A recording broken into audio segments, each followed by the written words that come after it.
دریا سمٹ کر پہاڑ کی حیبت سے آئی تو عالم سے کرتی ہے بیگانہ دل کو عجب چیز ہے لذت آشنائی شہادت ہے مطلوب و مقصود و مومن نہ مال غنیمت نہ کشور کشائی میں نے کہا ایک بات ہم تو آپ بولا میں نے حضرت حسان سے پوچھا میں نے کہا آپ بتائیں گراؤنڈ ریٹنگ کیا تھی اس وقت آپ ماسنا الملیک غداء بدر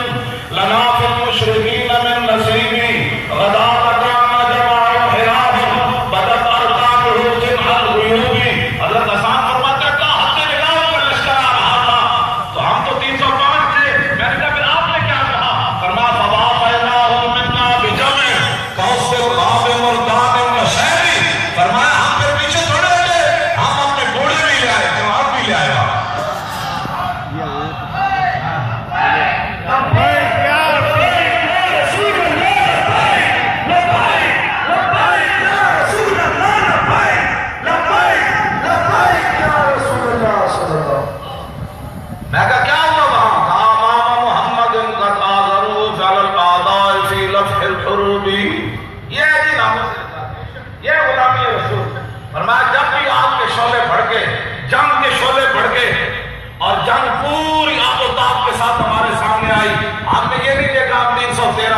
تلواریں جو ہے وہ کند ہے کھجور کھانے کے لیے نہیں ہے جب بھی جنگ کے شعلے بڑھ کے ہم ان کے اندر ڈوب گئے ہیں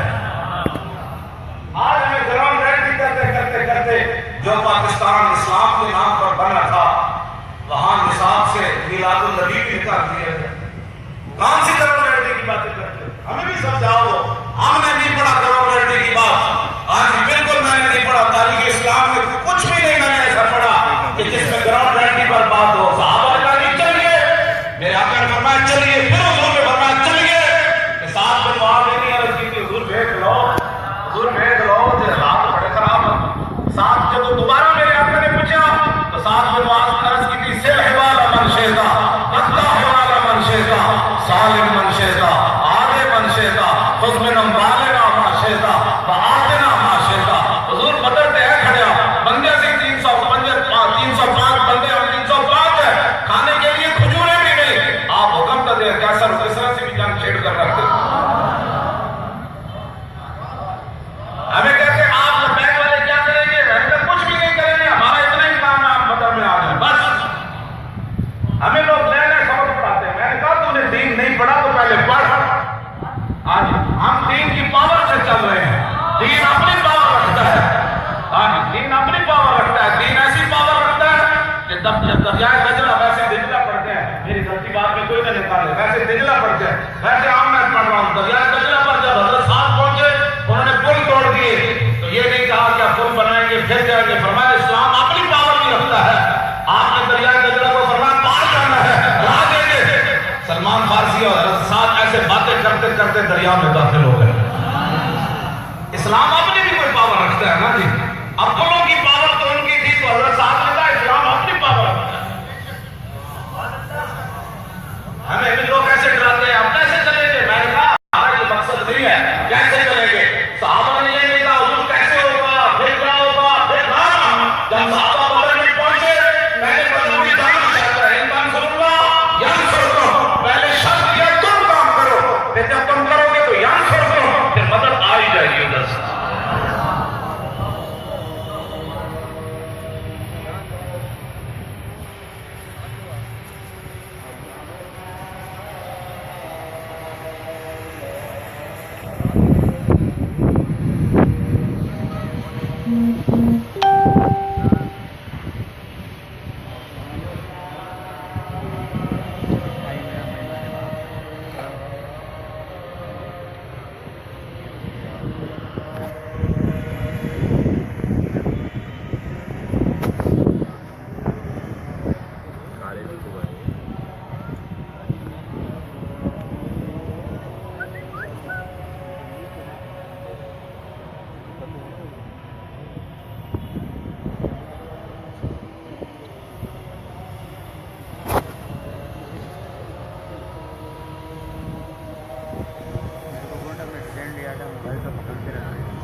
علاج کرانا ہے۔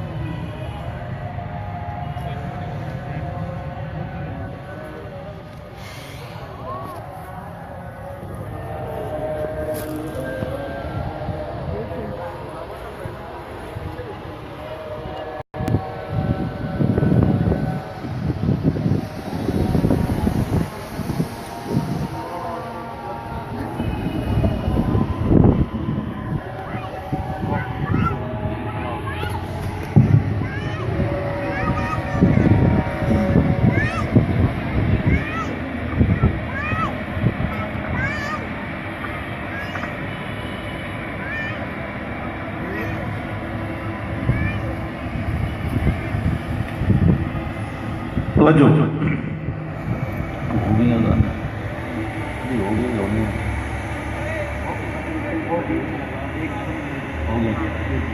توجہ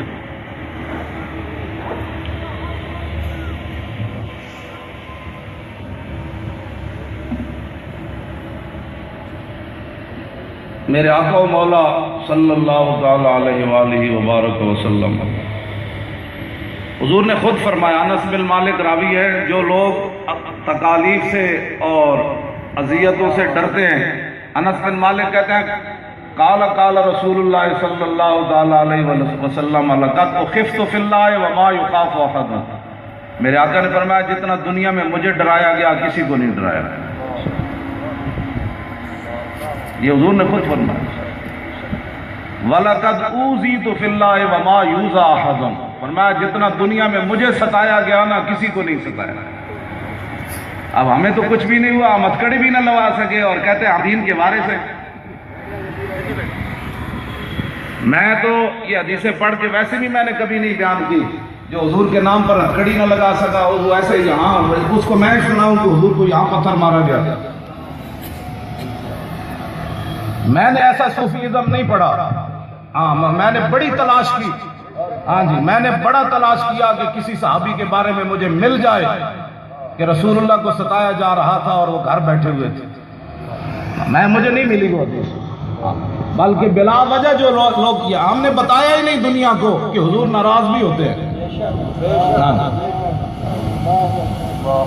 کعب بن مالک سے پوچھے، ایک جنگ میں پیچھے رہ گئے، 73 جنگوں میں شرکت کی، غزوہ تبوک میں بلا وجہ پیچھے رہ گئے، 50 دن حضور ان سے نہیں بولے،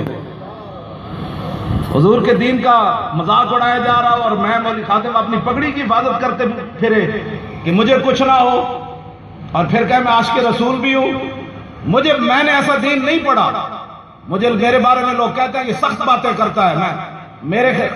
ایک مولوی نے لاہور میرے خلاف تقریر کی، کہا کہ فقولا لہ قولا لینا اللہ، کہ اللہ نے جناب ہارون اور موسیٰ کو فرمایا نرم بات کرو۔ میں نے اس مولوی کو کہا، میں نے کہا یہ تو جناب موسیٰ اور ہارون کی بات ہے، اپنے نبی کی بات کرنا، قرآن میں کیا آیا؟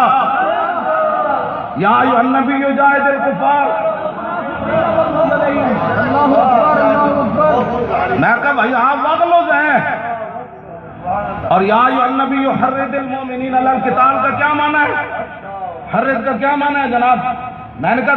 تو بدلتا، خود بدلتے نہیں، قرآن کو بدل دیتے ہیں، وہ کس درجہ پہ توفیق فقیہان حرم۔ اقبال کہنا خود تو بدل نہ سکے، خود تم تلوار اٹھا نہ سکے تو حضور کی تلوار کی نفی کر دیں۔ میں نہیں نہ اٹھا سکا، مجھے تو حق نہیں نہ پہنچتا تھا، بھائی میں حضرت خالد بن ولید کی تلوار کی نفی کر دیتا۔ قول خالد بن الولید حين حضرت الوفات لقيت كذا وكذا ضعفا فما في جسدي شبر الا وفيه ضربة بسيف او رمية بسام او طعنة برمح وها نموت على فراشي حتفا في كما يموت البعير فلا نامت اعين الجبناء۔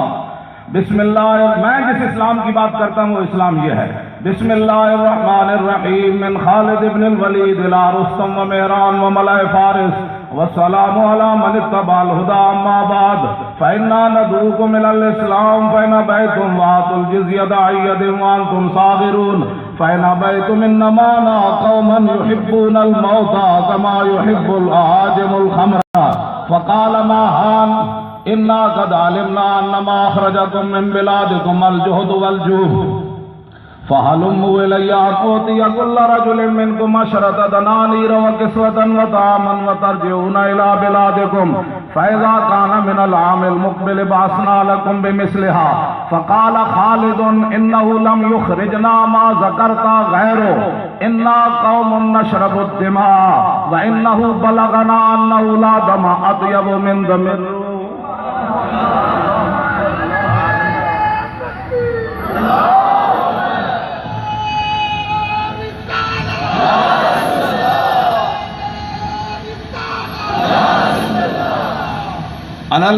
میں نے جو اسلام پڑھا انا الذی آہدنی خلیلی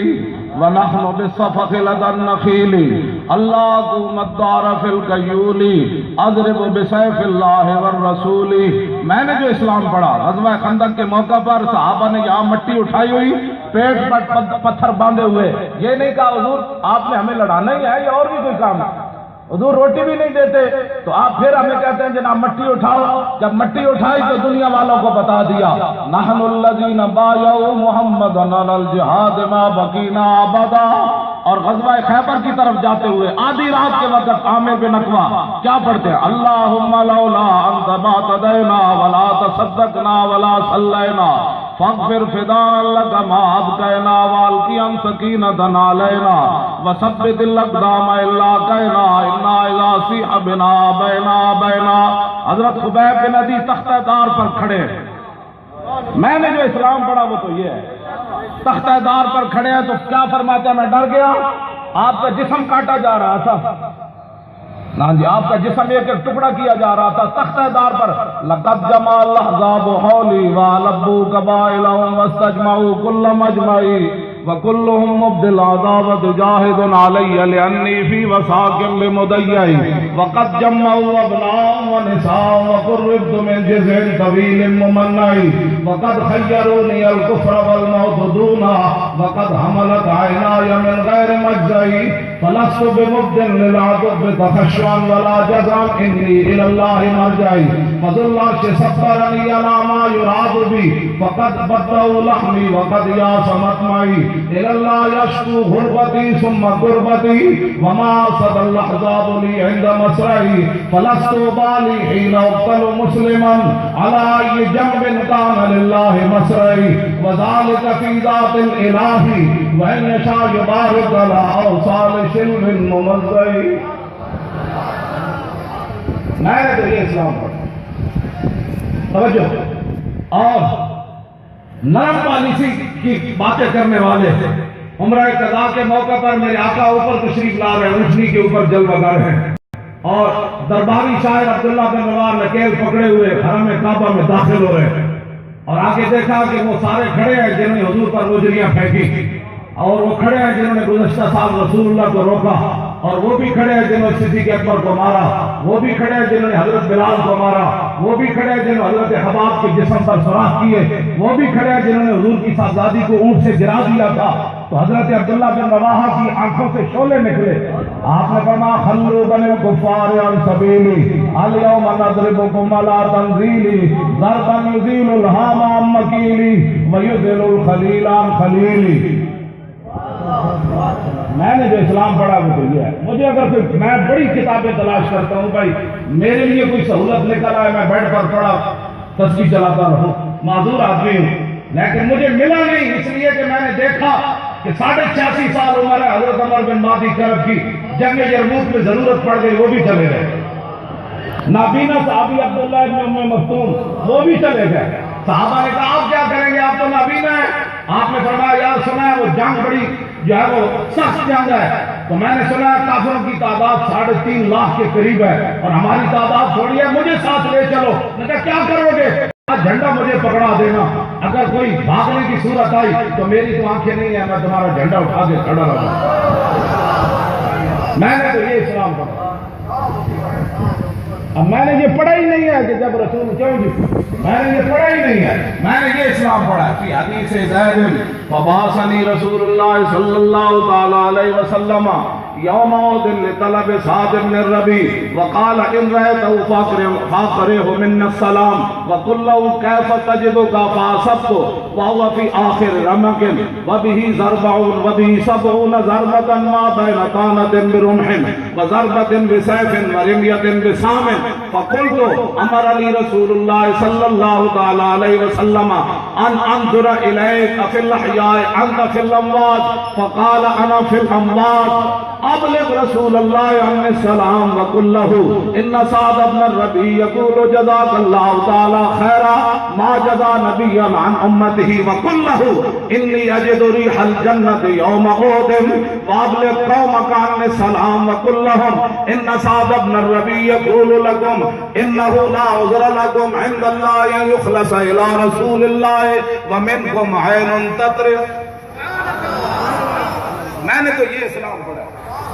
کہ میدان احد میں حضرت زید بن ثابت کہتے ہیں مجھے رسول اللہ نے بھیجا کہ جاؤ سعد بن ربیع کی خبر لے کر آؤ، اگر سعد بن ربیع زندہ مل جائے تو پھر اس کو میری طرف سے سلام کہنا اور پوچھنا